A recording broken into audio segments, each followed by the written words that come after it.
Praise the lord, హల్లెలూయా. ఆయన మనల్ని విమోచించువాడు, నిన్ను నడిపించువాడు, నీకు తోడై ఉండువాడు, నీకు సహాయం చేయవాడు, నిన్ను ఆదరించువాడు, నిన్ను ఆయన తప్పనిసరిగా బలపరచు వాడై ఉంటూ ఉన్నాడు. హల్లెలూయా.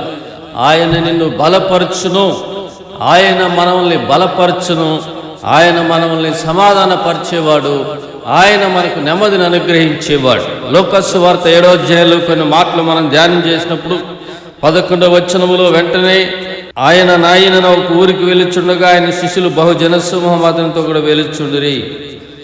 మరి 13వ వచనంలో, ప్రభు ఆమెను చూచి ఆమె యందు కనికరపడి ఏడవద్దని ఆమెతో చెప్పి దగ్గరకు వచ్చి పాడెను ముట్టగా మోయిచున్న వారు నిలిచిరి. ఆయన చిన్నవాడా లెమ్మని నీతో చెబుచున్నాననగా చనిపోయిన వాళ్ళు లేచి కూర్చుండి మాట్లాడసాగాను. ఆయన అతని తల్లికి అప్పగించను. అందరూ భయాక్రాంతులై మనలో గొప్ప ప్రవక్త బయలుదేరి ఉన్నాడనియు దేవుడు తన ప్రజలకు దర్శనమును అనుగ్రహించున్నాడని దేవుని మహింపరచరి.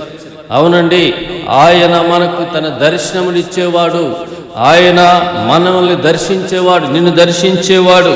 మరి ప్రజలందరూ కూడా చెప్పుకున్నారు, ఆయన తన ప్రజలకు దర్శనమును అనుగ్రహించి ఉన్నాడు. హల్లెలూయా. ఆయన ప్రజలకు దర్శనమిచ్చేవాడై ఉంటూ ఉన్నాడు. నిన్ను సమాధానపరచువాడు, నీకు తోడై ఉండువాడు, నిన్ను నడిపించువాడు, నిన్ను బలపరచువాడండి. హల్లెలూయా. Mighty God. ఆయన మనల్ని విడిచిపెట్టక బలపరచును. కాబట్టి ఇక్కడ ఆయన సమాధానపరుస్తూ ఉన్నాడు.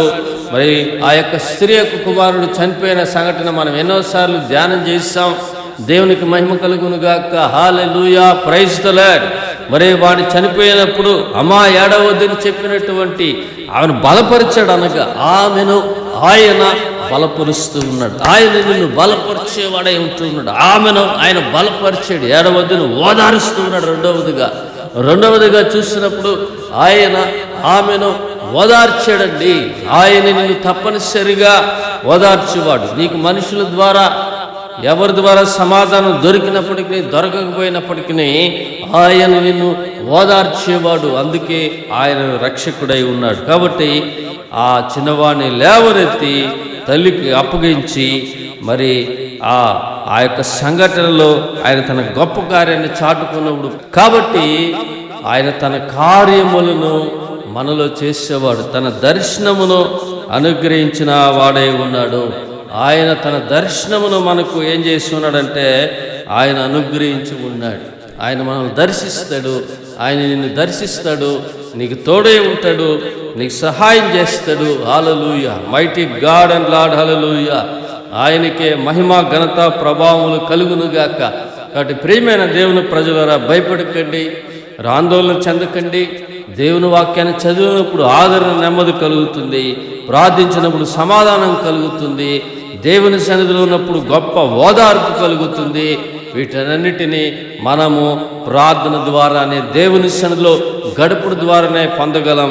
దేవుని కృప మనందరికి తోడే ఉండుగాక. మరొక భాగంలో మనం కలుసుకుందాం. దేవునికి మహిమ కలుగునుగాక. హల్లెలూయా. Praise the lord.